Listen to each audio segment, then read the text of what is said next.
Well, good morning and welcome to ELEVENSES. I'm Kevin Williams of Survival Skills Rider Training, and this is my twice weekly live webcast. I've got a fairly packed show for you today. There's an item which came in last night about a 14-year-old girl who's invented something that removes car blind spots. Fascinating piece of work, actually. We'll have a very quick look at the first meeting of the new motorcycle strategy group. The government is consulting again on the length of MOTs. That one is sure to kick up some controversy. JCB has built a 3-in-1 pothole buster. A bridge replacement is taking place in Finchingfield on a popular biking route. The first fully autonomous bus carrying passengers has made a 14-mile journey over the Forth Road Bridge in Scotland. A rider has been seriously injured in a collision at a 100-car meet-up, and you can get your electric skates on now. And finally, today's discussion point, I'll be looking at Triumph's apparent pushback against battery technology and be asking whether it's justified at the end of the show. So quite a lot to get through today. So I shall crack on fairly quickly. Richard's looked in. Good morning, Richard. Nice to see you. Thank you very much indeed. Now, just before I go any further, of course, I will remind you about the next online talk series events from me. And here they are. We have February's live event, which is Science of Being Seen. It's an in-depth look, though, at the day riding lights rather than being the full presentation. So it's a detailed look at just a part of the full Science of Being Seen presentation. That's Wednesday, the 1st of February, 2023, and that goes out at 8 p.m. March's live event is all about pre-performance preparation and getting ready to ride. Now, I'll just say that there is just a possibility that one might have to be cancelled in the next few days. I'll explain why if I have to cancel it. If I don't, it will go ahead as normal on the first of Wednesday of the month, which will be the 1st of March at 8 p.m. Tickets for all those events are a £5. If you can't make them live, they will be available and catch up for several days after the presentation. And to book all of my online talks, pop over to the address which I'm just about to pop up in the chat box there for you. Okay, so that is the housekeeping done today. Now, oh yes, one other thing I meant to say. Don't forget, you can get a weekly digest of all my posts on Facebook and Coffee delivered direct to your email inbox once a week by signing up for my newsletter. Just a little wee bit of news in there generally, and links to all the posts, including the latest video, 60-second safety video. Rod's looked in as well. Good morning, Rod. Nice to see you too. So, right, okay, on with the news. And now, thanks to Hallam for flagging up this particular story to me late last night, which is why I had to edit the actual contents of the show at the last minute this morning. The report says blind spots have always been a problem for drivers. A cyclist or pedestrian may think that the driver of a car sees them, but actually if they overlap the blind spots of the car, the driver won't be able to see them. Well, of course, motorcyclists also suffer exactly the same problem. Now, I wouldn't go quite as far as the report does in saying most traffic accidents today are caused by this situation, as that particular story does. But certainly studies of junction collisions involving motorcyclists do show that a significant number of the incidents involved in the so-called, sorry mate, I didn't see you, Smidsy crash, were actually in a position where the driver couldn't see the rider. And the A pillars, those are the ones that support the windscreen at the front, have definitely grown over the last 40 odd years to the point where they are now a significant part of the problem. And the B pillars, which sit behind the driver's head, which support the doors are also much thicker too, and they've also moved forward to provide more impact protection. So it's possible for the driver to look in several different directions and have a bike completely obscured. Now, of course, a lot of cars do have blind spot detection systems, but these only work close up. So they will tell you that there is a bicycle or a car alongside your vehicle, but what they won't do is they won't detect a motorcycle or even another car or a bus that is 20 or 30 meters away and approaching on a collision course. And arguably anyway, we don't actually respond particularly well to audible alerts or visual flashing lights. These sort of alerts are disembodied, and we respond most quickly when we can actually see a threat. So her project for a competition for middle schoolers was organised by the Science and Public Society for the Science and the Public, and it was called "Improving Automobile Safety by Removing Blind Spots." And I think I've forgotten to give you the name of the girl. I seem to have lost it from the Alania. Yes, I've actually managed to cut it out of the story while I was editing it, which is silly of me. I'll add that back in later. So this is what she did. Let me get the photo up. Here it is, coming momentarily.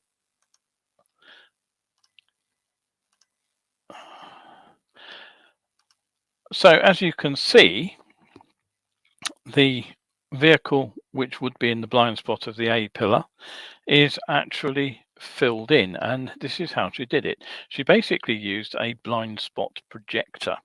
And she says, I did that by having a camera behind the A pillar of the car, and the camera sent the video to a projector that projected the image onto the pillar, essentially making it invisible and making the driver see behind it. Now, the idea is not totally new. I'll be honest about this. I have seen trials of similar devices that use special screens built into the A pillar. But the use of a projector here from the inside of the car could be cheaper and simpler to create this image, and potentially it offers the option of actually retro installing it into existing vehicles, because all that's needed is the camera itself, the projector, which presumably could be a sort of small micro projector. There are some of those around for presentation use, and this is the intriguing bit. What she has attached to the pillar of the car itself is retro reflective fabric. So the image is projected onto that and bounced back to the driver. Now, as I understand it, this prevents the image from being seen by anybody else in the car except the driver. Now, and she used a 3D printer to create a lens which focuses the image correctly on that pillar. Now, there will be slight problems. If you move your head around, you'll change the sort of the point of the image slightly, but the essential ability to map what's behind the pillar onto the pillar, I think, is intriguingly clever. So she's Elena. I'll give you the rest of her name when I've come back to the story. I don't know how I'd managed to edit that out, but she took top place in a nationwide competition. She won a £25,000 Samueli Foundation prize for her project, and she's just 14 years old, which I think is quite astonishing. So fantastic. Hats off to this young American lady. Right, okay, now, rather more tediously, the inaugural meeting of the DVSA's new motorcycle strategy group took place earlier this week. The meeting was headed up by the DVSA's Mark Wynne, and in attendance were the National Motorcyclist Council, the British Motorcyclist Federation, the Department for Transport, and Transport for London. And the meeting simply discussed the goals of the group and what its success might look like. Always good to get your success on the table so you know what you're aiming for. Rider groups have hoped that one of the things that they will look into very quickly indeed is a review of the motorcycle license system with a view to simplifying it. And the inaugural meeting did in fact take the first steps down that path with a presentation on the subject. The BMF was also assured that the UK government will be publishing its road safety strategic framework soon. Now, riders' rights groups, the BMF and MAG, have both supported a review of the current complex and expensive road to a full and unrestricted motorcycle license. And Anna Z, who's the BMF's Political and Technical Services Director, she said, hopefully in the future there will be more participants in the group and it will expand its horizons and become a force to be reckoned with in getting recognition for motorcycles in government strategy. Well, good luck to her there. These things tend, in my experience, become something of a talking shop with the usual people saying the usual things to the usual people listening. So let's hope the time frame for any license review isn't at the usual glacial pace of committees, or of course upset by the continuing instability in the government that has defeated some other changes that have been promised to us. Now, meanwhile, the Department for Transport has announced a consultation into the future of MOT testing. Now, this would mean that a vehicle's first test from new would take place when it's 4 years old rather than the current 3, and tests thereafter would be every 2 years rather than the annual test we are used to at the moment. Now, this has been mooted before, but previously it was rejected by the majority of responders, and so it never came about. But revisiting the proposals is said to be born out of advancements in vehicle technology. The changes would affect motorcycles as well as cars and vans, and the change to a 4-year interval before the first test is said to be potentially saving motorists around 100 million a year in MOT fees. Of course, individually, the amount is a lot less than that, I dare say. Garages wouldn't be too impressed either. And predictably, there was immediate opposition from organisations like the AA, and their president, Edmund King, said, quote, "The MOT plays a vital role in ensuring that vehicles on our roads are safe and well maintained. While not a formal recommendation, we totally oppose any change from an annual MOT. With 1 in 10 cars failing their first MOT, we strongly discourage the government from extending a car's first MOT to the 4th anniversary due to road safety concerns." However, the government, along with organisations, of course, like the European Riders' Rights Organisation, FEMA, believe that the number of crashes actually caused by vehicle defects is very low and that the change should not impact road safety.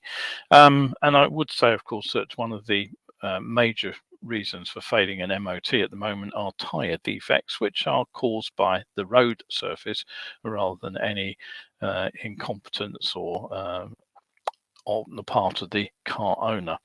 Now, the new scheme, of course, would bring the UK into closer alignment with much of Western Europe, because Belgium, Denmark, France, Italy, Spain and Portugal all operate on this time frame already. And in Germany, the vehicle must be tested every 2 years. And that closer alignment is rather ironic, of course, given the UK government's claims of a bonfire of EU legislation. If you have something to say, you can register your own views until 11:59 p.m. on Tuesday, the 28th of February. So you've got just over a month to get your own viewpoint in. Right, okay, don't forget, if you want to catch this show as it goes out live, it is 11 o'clock Wednesdays and Sundays. And if you want to catch up, the easiest way to do that is to head over to my YouTube channel, Survival Skills UK, where you can find all the existing shows, and you can also find other interesting videos on rider safety, of course, including my 60-second safety series. Richard has just come up with a comment. Those promoting the challenging of the MOT interval to a longer duration have no idea of the mechanical ignorance of lots of motorists. Combine this with a lack of funds for routine maintenance spells disaster for road safety. I'm not entirely convinced by that argument. I'll be perfectly honest, Richard.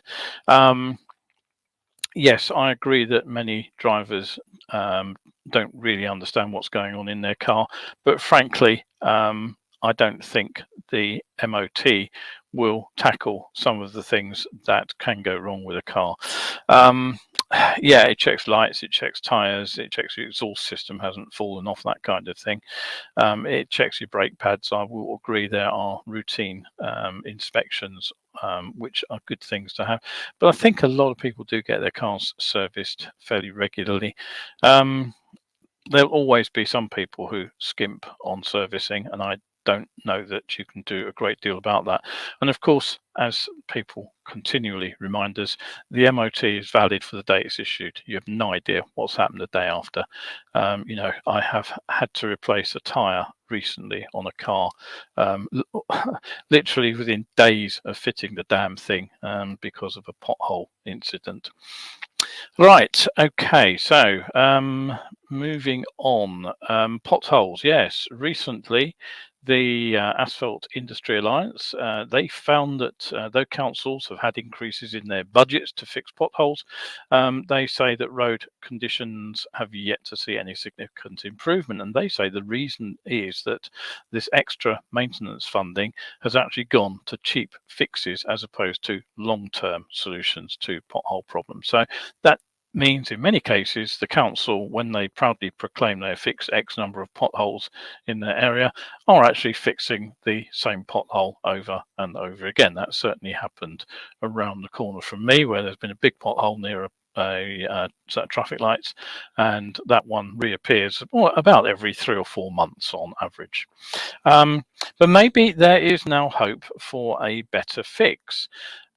JCB is actually offering a new machine which can significantly reduce both the financial cost and the time taken to repair potholes on damaged roads. And this is the beastie in question. It's the JCB Pothole Pro, and it's an award-winning 3-in-1 design that it said can cope with any pothole repair or large reinstatement. It does it efficiently, economically, and permanently. And the machine comes with 3 dedicated attachments which cut, crop, and clean the repair. And that means no additional specialist equipment or manpower is required. It says it takes around 8 minutes to typically repair permanently a pothole, and JCB says just add tar to their machine, which seems reasonable. It can cover an area of 250 square meters per day, and each square meter costs around £30 at current prices to fix, which is just over half, I believe, of the cost of a conventional repair. Now, the machine itself has been in use already. 23,000 miles of road have so far been fixed by the Pothole Pro, and JCB is now taking global orders for this machine. So if more councils could be persuaded to use them, the photo there is some road being repaired near Stoke-on-Trent apparently, we might be able to start ticking off some of that backlog of potholes that have built up over the last couple of decades. We have Clive and Kevin both looking in. Good to see you both. Right, okay, so continuing the theme of repairs, if you're planning a ride out from the London area in towards Essex, and I would be doing something along those lines next year, then prepare for some disruption if you are heading to Finchingfield.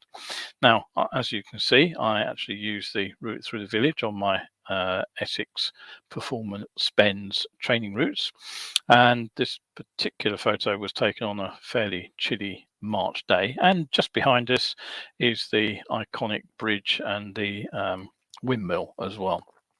Now, the existing 200-year-old bridge, which is a feature which is well recognised, apparently it's one of the most photographed in the country, it needs extensive rebuilding. And whilst the exact plans for how the work will be carried out haven't been finalised, it's looking likely that a temporary causeway will be built across the village pond, which will carry single-lane traffic and will be controlled by lights. Now, the replacement bridge will be built in the same place as the existing one, and where possible, they say it will retain the look and feel of the original so as not to impact the aesthetic of the picturesque village, unquote.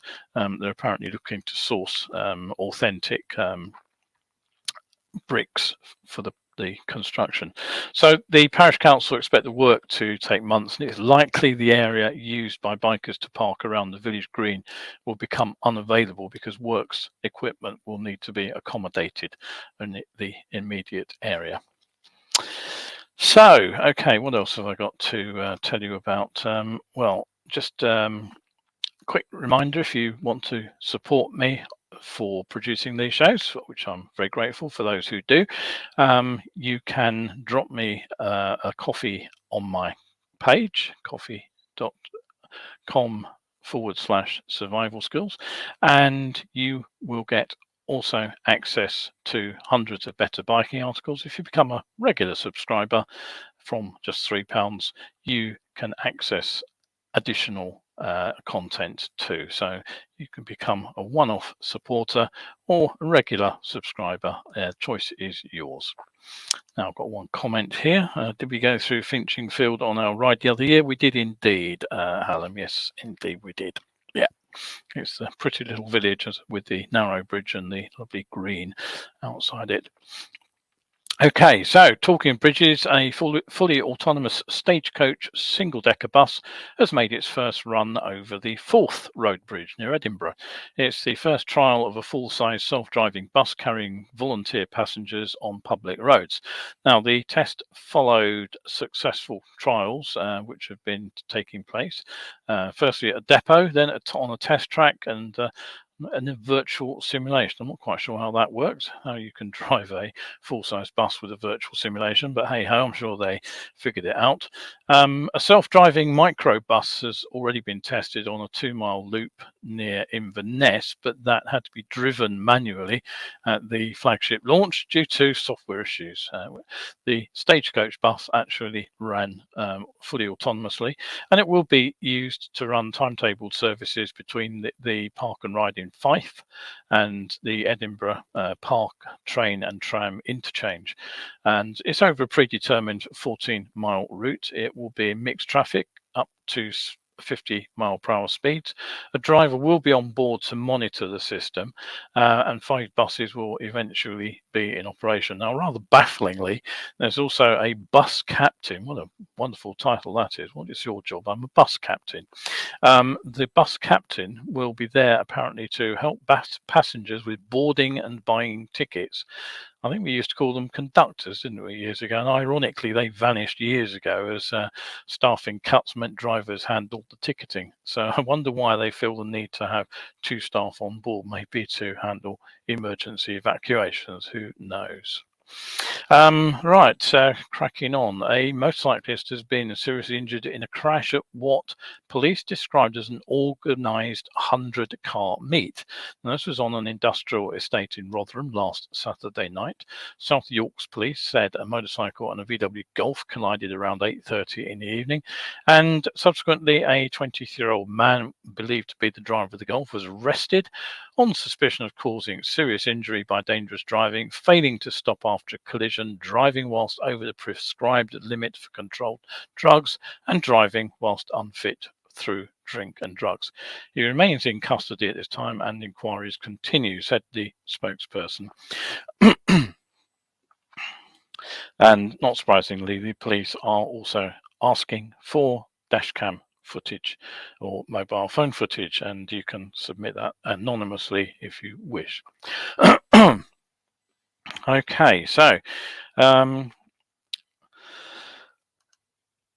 other hazards of the road. Well, according to one gushing report, whether at your local roller rink, blading down the promenade, or carving up the footpath of your local street, rollerblading might be on the comeback, thanks to these French rollerblades from Atmosphere. Carving up the footpath, I really do hope not. It seems that footpaths already are the natural haunt of e-step scooters and e-cycles. So let's have a look at these particular items. Here they are coming up now. These Atmosphere skates are electric.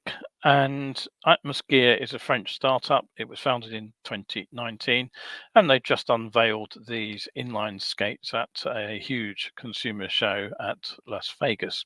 Now, according to the reports, they're a new form of transportation which will combine portability and ease of use for daily commuters. I rather suspect most daily commuters won't be roller skating to work, but hey ho.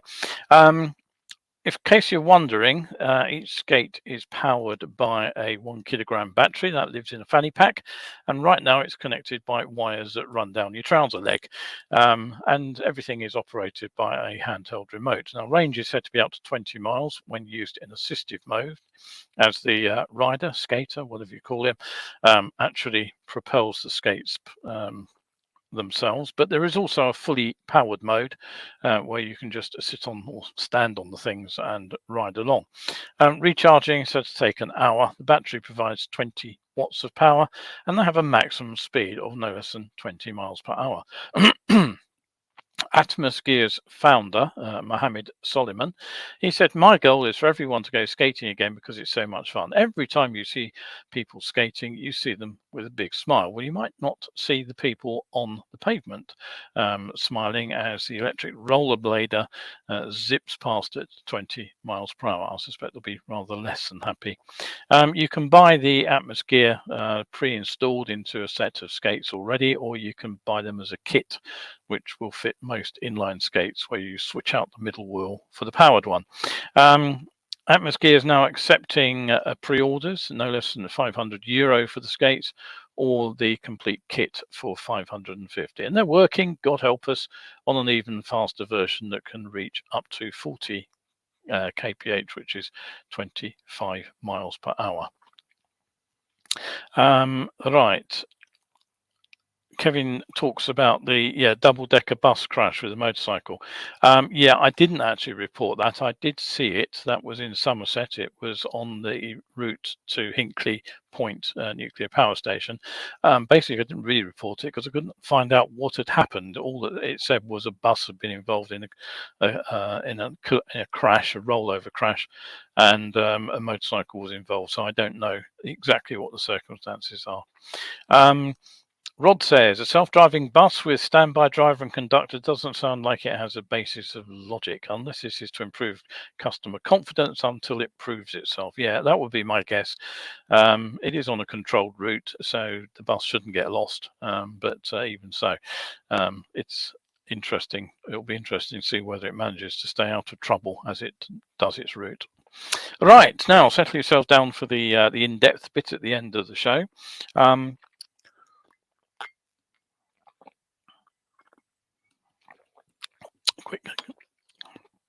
Quick sip from my cup.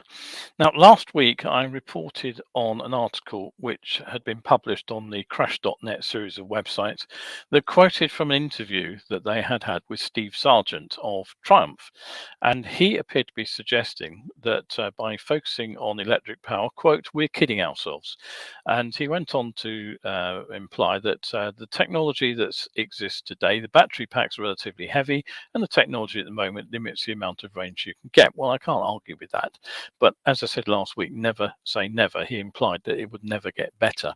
Now, we'd be a bit daft to say that petrol engine bikes are always going to be lighter than electric. And I did actually flag up the Z1300, which makes most electric bikes look like featherweights, quite frankly. And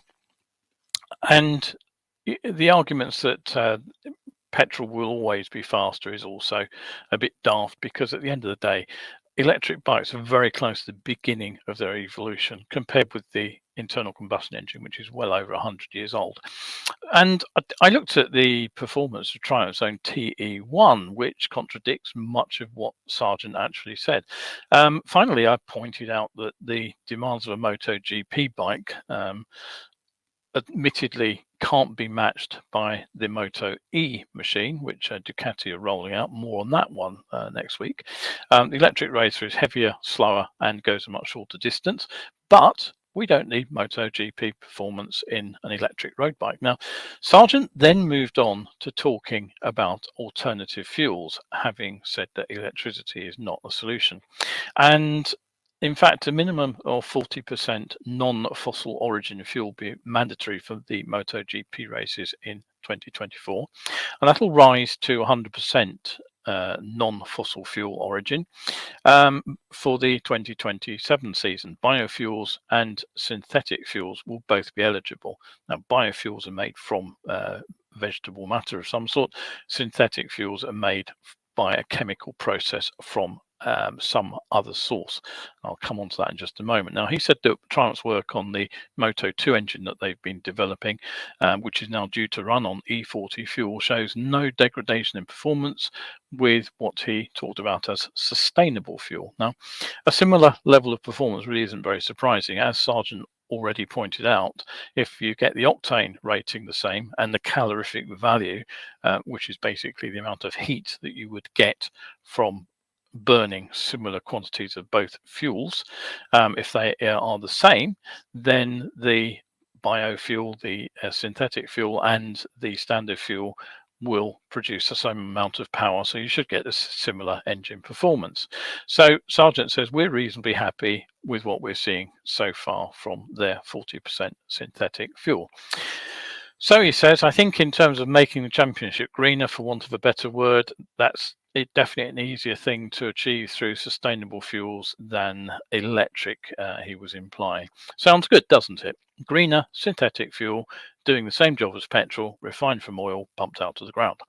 So where do you get the hydrocarbons from that make up these biofuels or synthetic fuels? Now, I'm sure you remember from your school biology that plants trap atmospheric carbon dioxide through the process of photosynthesis, and then they turn it into high energy compounds such as sugars and other carbon hydrogen compounds. Now, you can process those to make biofuel.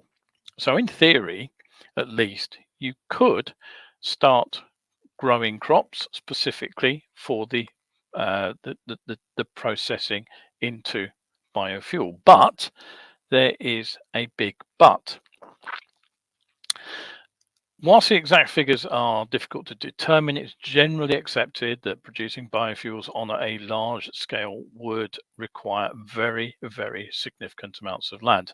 Now, according to a study by the US Department of Energy's National Renewable Energy Laboratory, to produce enough biofuel to replace all the gasoline consumed in the United States, an area of land the size of the state of Indiana would be needed.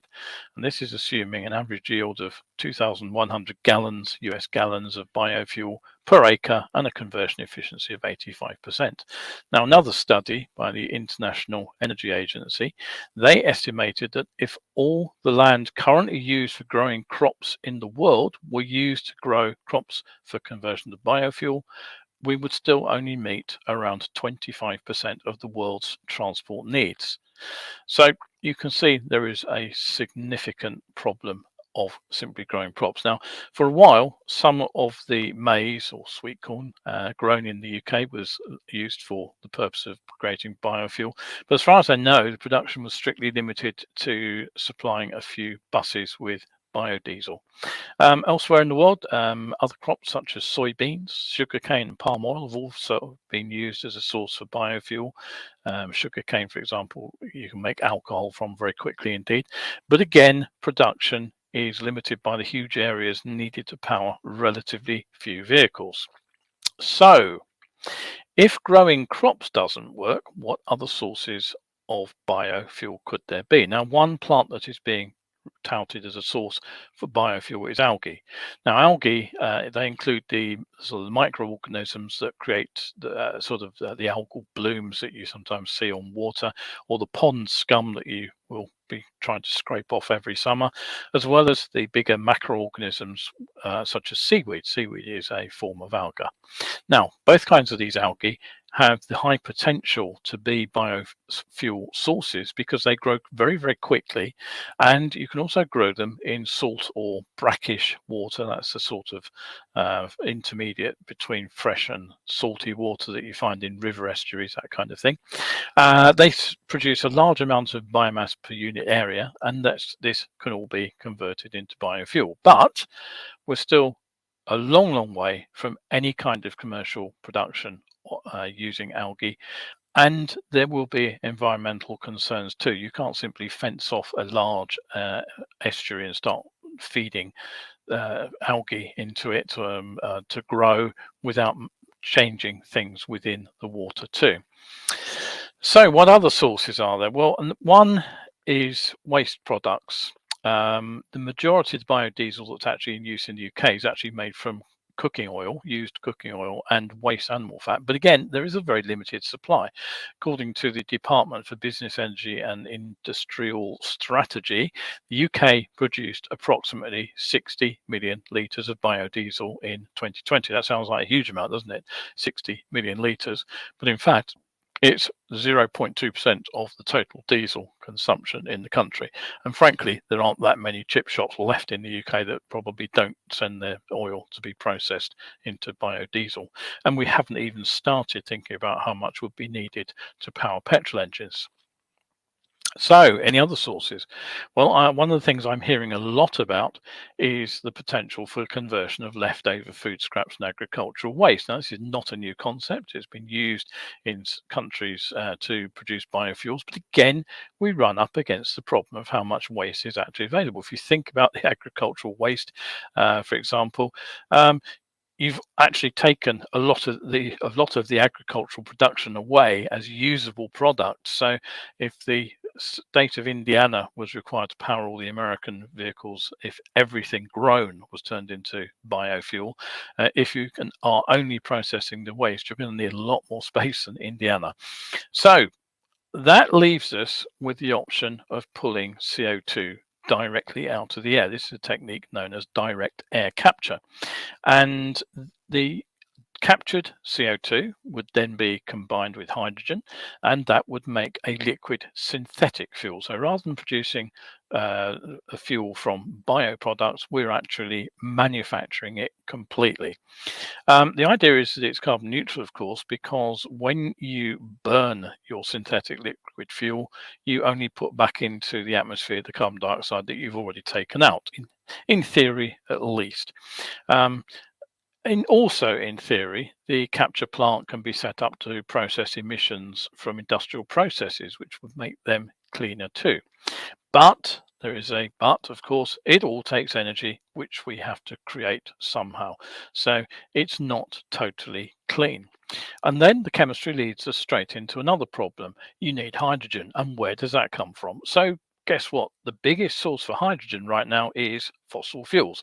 Yep, that's right. You have to dig up coal or pump oil out of the ground to produce almost all the hydrogen. I think it's around 95% at the moment, which is produced on the planet, all comes from the processing of coal or hydrogen. And then that is chemically processed to create the hydrogen, which then is combined with that carbon dioxide that you've just captured from the atmosphere to create your supposedly clean synthetic fuel. Of course, what's the product of this process of chemically producing the hydrogen? Well, it's CO2, isn't it? So it's not so clean after all. Which leads us to the ultimate goal of clean production of hydrogen from splitting water. Now, if you split water, I'm sure you know that the only other element in water is oxygen. So basically, you split water, you get out hydrogen and oxygen. Oxygen's not a problem because we'll happily breathe that. The trouble is, it takes a lot of energy. And if you're going to have a clean source of energy and not rely on fossil fuels, of course, then it needs to be renewable energy such as wind or solar power. And it also needs to be reliable. You can't have the sun going in or the wind dropping halfway through your production cycle. So I've previously reported on a plant that's been setting up in Chile. It's owned jointly by Porsche and Siemens, and they are working on producing synthetic fuel out there through a process they call power to liquid. Now, Porsche has been testing and using this synthetic fuel in some of their race cars, and they plan to make it available, quote, for consumer use in the future, unquote. Siemens is also working on development of this power to liquid technology for commercial use. But you should see the catch. You don't get something for nothing. And even if you can generate lots of cheap energy from wind or solar, the synthetic fuel is not going to be cheap to produce. When Porsche announced its investment into synthetic fuels, it priced the e-fuel at around $10 per litre. Now, I don't think it's a coincidence that in August last year, Italian supercar maker Lamborghini, they also announced plans to begin researching their own synthetic fuels, or indeed that Repsol, the Spanish multinational oil and gas company that, of course, we know has been sponsoring racings for decades, is also investing in the development of synthetic fuels. Now, one report said they are constructing, quote, an enormous synthetic fuel factory, unquote, in Spain, which they say will create carbon neutral gasoline alternatives. Now, enormous synthetic factory, the implication is that it will produce lots and lots of synthetic fuel. When it's up and running, the new plant will use carbon capture and it'll also process municipal waste or non-food biomass. We've already seen the problems with processing the waste and non-food biomass. There won't be very much of it.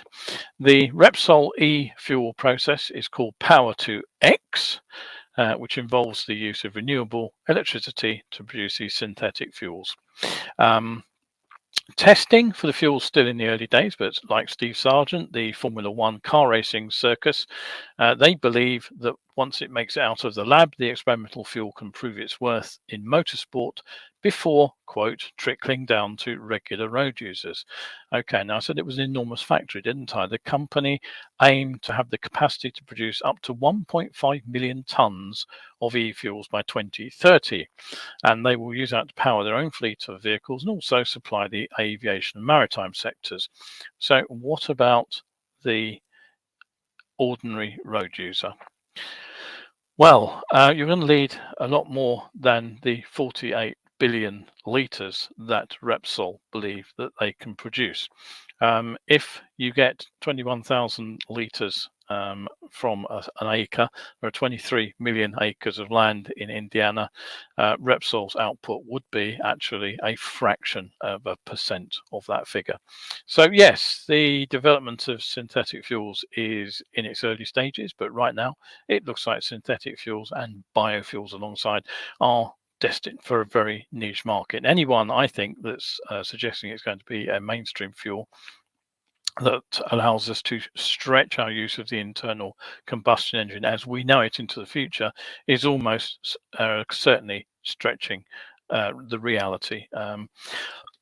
And here's the crunch. If you're using all that energy to create electricity to split water and capture carbon dioxide, you might as well cut the middleman out and use the electricity to power the vehicles directly. It will be far more energy efficient, and all you need is a grid to deliver it. And how much electricity are we actually producing in this country from renewable sources? Well, twice last month, 50% of the UK's electricity needs were met by wind power alone. And also, it was produced at a price significantly lower than that generated by fossil fuel alongside it. So despite the protestations of the not in my backyard types, there really are very few wind turbines scattered around the country at the moment. So that's my take on bio and synthetic fuels.